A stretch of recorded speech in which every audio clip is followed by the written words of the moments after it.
Recording studio Saharsa. गे पगले छोड़ के हमरा कहियो जइहे ना। गे पगले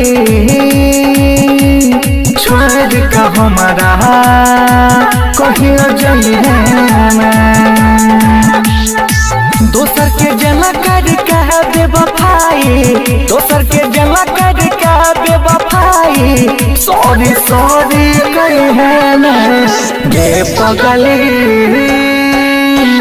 छोड़ के हमरा कहियो जइहे ना। गे पगले छोड़ के हमरा कहियो जइहे ना। Mixed by DJ Pawan Ramnagar।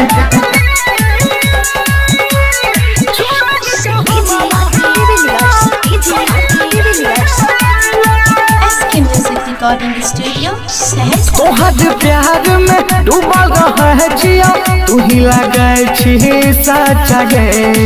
दिल में तस्वीर तोरे टंगलिया, तू ही लगे छी अच्छा गे।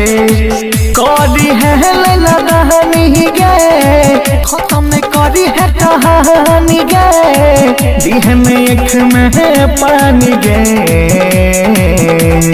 गे पगली छोड़ के हमरा कहियो जइहे ना। गे पगली छोड़ के हमरा कहियो जइहे ना। अभी आप सुन रहे हैं कुमार पवन ऑफिशियल की प्रस्तुति।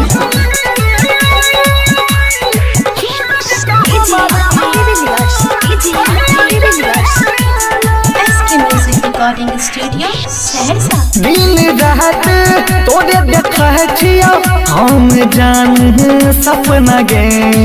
पापा से कहले छियो हम तोरे बनही बहु अपना गे। तोरे पर विश्वास छ, जुड़ल दिल के आस छ। कैले जे वादा तू निभई है गे। गे पगली छोड़ के हमरा कहियो जइहे ना। गे पगली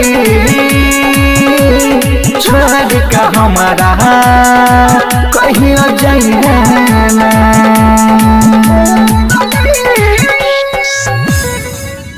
Mixed by DJ Pawan Ramnagar।